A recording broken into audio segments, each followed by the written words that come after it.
മഹാനായ Edwin Hubble 1924 അദ്ദേഹം മഹാനായിട്ടില്ല. എന്നാൽ ആ വർഷമാണ് അദ്ദേഹത്തെ മഹാനാക്കി മാറ്റിയ ഒരു സംഭവ വികാസം അരങ്ങേറിയത്. മൗണ്ട് വിൽസൺ ഒബ്സർവേറ്ററിയിൽ സ്ഥിതി ചെയ്യുന്ന ഹൂക്കർ ടെലസ്കോപ്പിൻ്റെ സഹായത്താൽ അദ്ദേഹം ഒരു കാഴ്ച കണ്ടു. അതുവരെ ഒരു നെബുല അല്ലെങ്കിൽ ഒരു നക്ഷത്ര മേഘമെന്നൊക്കെ ആളുകൾ കരുതിയിരുന്ന ഒരു ഭാഗത്തേക്കായിരുന്നു അദ്ദേഹം നോക്കിയത്. ആ നക്ഷത്ര മേഘത്തിൻ്റെ ഉള്ളിൽ അദ്ദേഹത്തിന് ഒരു നക്ഷത്രത്തെ കാണാൻ സാധിച്ചു. അതൊരു സെഫിഡ് വേരിയബിൾ സ്റ്റാർ ആണ്. സെഫിഡ് വേരിയബിൾ സ്റ്റാറിന് ഒരു പ്രത്യേകതയുണ്ട്. അതുണ്ടാക്കുന്ന പ്രകാശത്തിൻ്റെ ഇൻറ്റൻസിറ്റിക്ക് ഒരു സ്റ്റാൻഡേർഡ് ഉണ്ട്. ആ സ്റ്റാൻഡേർഡ് അനുസരിച്ച് അല്ലെങ്കിൽ ആ ഇൻറ്റൻസിറ്റി അനുസരിച്ച് അത് എത്രമാത്രം അകലെ നിൽക്കുന്ന ഒരു നക്ഷത്രമാണെന്ന് മനസ്സിലാക്കാൻ സാധിക്കും. ആ നക്ഷത്രത്തിൻ്റെ പ്രകാശത്തിൻ്റെ ഇൻറ്റൻസിറ്റി അത് കൃത്യമാണ്. പ്രപഞ്ചത്തിൻ്റെ ഏത് കോണിൽ നിൽക്കുകയാണെങ്കിലും അത് കൃത്യം തന്നെ ആയിരിക്കും. എന്നാൽ അവിടെ നിന്നുള്ള പ്രകാശം ഒരുപാട് ദൂരം സഞ്ചരിക്കുന്നതനുസരിച്ച് അതിൻ്റെ ഇൻറ്റൻസിറ്റി കുറഞ്ഞു വരും. ആ പ്രകാശം ഭൂമിയിൽ എത്തിച്ചേരുമ്പോൾ ആ ഇൻറ്റൻസിറ്റി എത്രമാത്രം കുറഞ്ഞിട്ടുണ്ടെന്ന് നമുക്കറിയാം. ആ കുറവിൻ്റെ അടിസ്ഥാനത്തിൽ നമ്മളിൽ നിന്നും എത്ര അകലെയാണ് ഈ സെഫിഡ് വേരിയബിൾ സ്റ്റാർ എന്നും മനസ്സിലാക്കാം. അദ്ദേഹം ആ ഒരു ഇൻറ്റൻസിറ്റി ഉപയോഗിച്ചിട്ട് ഒരു കണക്ക് തന്നെ എഴുതി ഉണ്ടാക്കി.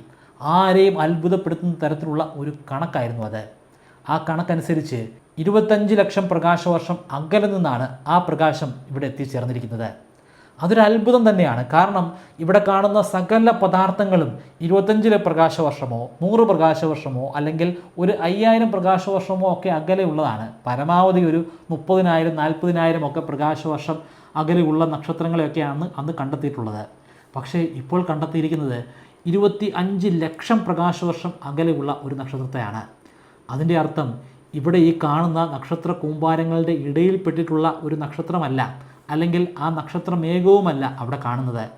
അത് മറ്റൊരു ഗാലക്സിയാണ്. ഇവിടെ നമ്മൾ കാണുന്നതെല്ലാം വെറും ഒരു ഗാലക്സി മാത്രമാണ്, അല്ലാതെ ഒരു പ്രപഞ്ചമേ അല്ല.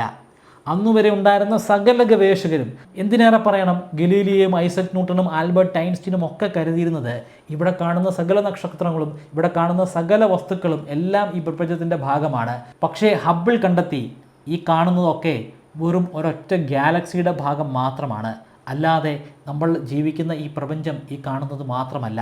ഇത്തരത്തിൽ അനേകം ഗാലക്സികൾ ഇവിടെയൊക്കെ ഉണ്ട്. അങ്ങ് അകലെ കാണുന്നത് അത് ആൻഡ്രോമിഡ നെബുലയല്ല, അതൊരു ഗാലക്സിയാണ്, ആൻഡ്രോമിഡ ഗാലക്സി.